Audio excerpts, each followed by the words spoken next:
Hey guys, so we're going to be doing composition of functions today, but before we actually do that, I want to refresh you guys on the function notation. So right here it says let f of x equals negative 3x plus 5. Now we did this before, so hopefully you remember how to do this. Go ahead and do this one on your own. It says find f of negative 4. Go ahead and do that right now. Alright guys, so hopefully you got this correct. So now just to give you the steps again, we're going to take the function, we're going to replace the x's with parentheses, so it's going to be f parentheses equals negative 3 parentheses plus 5, and then we're going to go ahead and put in the negative 4. Okay, now remember the left side comes down, it stays the same. The right side is where you do the work, so negative 3 times negative 4, that's going to get you a positive 12, positive 12 plus 5, that's going to get you a 17. So f of negative 4 equals 17. Okay. Now remember we did numbers and we also did variables too. So go ahead and do this one on your own. Again, I hope you guys got that correct. So let's see what this winds up looking like. So they want us to take these parentheses, these x's, and turn them in parentheses. Now remember, we have when you have to put in a binomial or something bigger than just a monomial, you need to go ahead and make bigger parentheses. So f parentheses equals negative 3 parentheses plus 5. They want us to put a plus 2 in there, so that's what I'm going to put in here and here. Again, this doesn't change, it's just going to come down. And then over here, you distribute the negative 3. That's going to wind up getting you negative 3a times a negative 6, minus 6. And then we have plus 5. So the like terms are the 6 and the 5, but this is a negative 6 and a positive 5. That's going to get you negative 1. All right, so again, hopefully you got those correct because they are review. Now we can go ahead and start the new stuff. All right, so today's objective, let's go ahead and write this down. I will be able to perform a composition of functions. So go ahead and write that down right now. Now if you haven't written it down yet, it's still going to be up here so you can see it. I will be able to perform a composition of functions. Now what a composition of functions is when you put a function inside another function. As you can see right here, it says f of g of x. Okay, so now the steps to take up for f of g of x is you first are going to write the, just like we did before, change the x to parentheses. So the function f of x, you see it's on the outside right here, f of x equals 2x plus 7. That's right here. Okay, now the first thing we did before when we used function notation is we changed x to parentheses, which is what we're doing now. Okay, now what they want us to put in there, it says right here, they want us to put g of x in there. Okay, now this is not what they really want. They really want us to put what g of x is equal to. So what is g of x really equal to? Well, we're going to look over here. G of x is equal to 3x. So that's really what they want us to put in there. So we're going to put the 3x there, and we're going to put the 3x there. All right, so now all we got to do is simplify this side over here. So f of 3x equals 2 times 3 is going to be 6x plus 7. This is the answer to f of g of x. Okay, we're going to do another one together. G of f of x. Now this is the reverse. So since g is on the outside, we're going to write the g of x function, which is g of x equals 3x. All right. Then just like function notation, we change these x's to parentheses. So now we have g parentheses equals 3 parentheses. Now they want us to put in here, as you can see right here, they want us to put f of x in there. Okay. Now really they're telling you they want f of x, but really they don't want f of x. They want what f of x is equal to. F of x is equal to 2x plus 7. That's really what they want in here.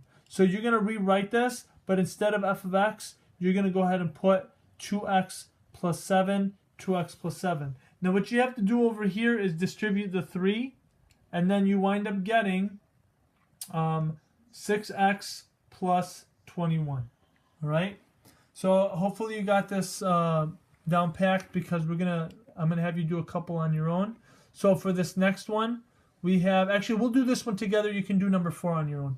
For this one, they want us to take the f of x function. Now this time the f of x function is negative 4x plus 7. So we're going to write the negative 4x plus 7. And then, again, just like function notation, change these x's to parentheses. What do they want us to put in there? They want us, over here you can see, they want us to put g of x in there. Okay, so let's go ahead and put g of x in there. What is g of x? G of x is x minus 2. So let's go ahead and put x minus 2 in there. So over here we have negative 4 times x minus 2 plus 7. So we're going to go ahead, we're going to distribute the negative 4 onto the x. We're going to distribute onto the negative 2. F of x minus 2, that's going to come down. Over here, that's going to get us negative 4 times x is negative 4x. Negative 4 times negative 2 is a positive 8. We're going to bring down the 7. And then just like the function, the polynomials unit, we got to combine like terms over here. 8 and 7 is going to get you a 15. Everything else just comes down. Okay, so this is the answer. Now you can go ahead and do number 4 on your own. It says find g of f of x. And you can see right here the g and f of x. So go ahead and do that right now. Alright guys, so because we have the g on the outside, the g is going to come down here. We're going to take these x's and we're going to replace them with parentheses. Now we're going to go ahead and put the parentheses, the f of x in there because that's what they want it to be. And then we're going to go ahead and look and see what f of x is. F of x is over here. You can see that it is negative 4x plus 7. So that's really what they want us to put in there. We're going to put negative 4x plus 7, negative 4x plus 7. Now the nice thing over here is that there's nothing in front of these parentheses. So this just really pretty much comes down. And then we can combine like terms, which is 7 and negative 2. 7 and negative 2 put together gets you a positive 5. So it's negative 4x plus 5. Okay, hopefully you got that one correct. Alright, we're going to do another one together. So if you need to press pause, go ahead and press pause. Otherwise, we're just going to continue. Alright, so number 5, we want g of f of x. This time we have monomials here. We have 3x and then we have 10x squared. So let's go ahead and put in the f of x. Again, the reason we write f of x first is because that's on the outside. What do they want us to put into f of x? They want us to put the g of x. Okay, so again, these x's, let me go back a little bit, these x's turn into parentheses, and then we put what they want us to put, which is the g of x. Now we're going to go ahead and put what they really want us to put, because over here, g of x is 10x squared. So they want us to put in there the 10x squared. Now over here, this is just multiplying. So 3 times 10 is going to get you 30x squared. Okay? Now, for the next one, it's the reverse. Let's do this one together. So g of f of x, we're going to have the g first. So we're going to write the g, which is the 10x squared. And then we're going to write, instead of x, again, we're going to put parentheses. And they want us to put in there the f of x. All right, again, what is f of x this time? F of x is the 3x. So really, they're telling us to put the 3x in there. Now over here, you have to do a little bit more than number 5 because there's a squared on the outside. Over here, the squared was on the inside, so that really has nothing to do with the 3. It's on the inside of the parentheses. This is on the outside, so this has to be multiplied with itself. So 3 times 3 is 9. X times x is going to get you x squared. So inside the parentheses, we now have 9x squared because we went ahead and squared it.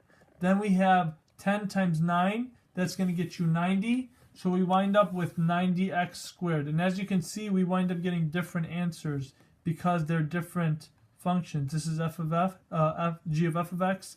That's f of g of x. Okay? All right, if you need to press pause, go for it. I'm going to go to number 7 now. Now, number 7, you can go ahead and do this one on your own. It's f of g of x. So go ahead. All right, so f of x is on the outside. So we're going to write the f of x function first. And then we're going to take these x's, change them to parentheses. So f parentheses equals negative 5 parentheses. What do they want in there? Oh, it tells us that they want g in there. So I'm going to put g in there. But again, that's just a message telling you what they really want. They say they want g, but they want what g is equal to, which is the 2x squared. So we're going to go ahead and put 2x squared in here. Now over here it's really simple because it's just multiplying the coefficients. Negative 5 and 2, that's going to get you negative 10. So we're going to have negative 10x squared, and we're done. All right. Now, again, this is the reverse. Now we have g of f of x. Go ahead and do this one on your own. All right, guys, so let's go ahead. Again, on this one, they have the g. So that's going to go first. And then they want us to put in the f of x. Okay, so when we put the f of x, we're going to look and see what f of x is equal to, which is over here. It's equal to negative 5x. So we're going to go ahead and put negative 5x in there. Now, hopefully you didn't mess up on this because this is negative 5x squared. And a negative squared turns into positive. So negative 5 times negative 5 is a positive 25. And then x times x is going to be x squared. Now we can go ahead and multiply these together. 2 times 25 is 50. So we wind up with 50x squared. Okay? Now that was the end of it. So again, now that you're done, tell Mr. Haddad, tell me, and I'll give you the work for today.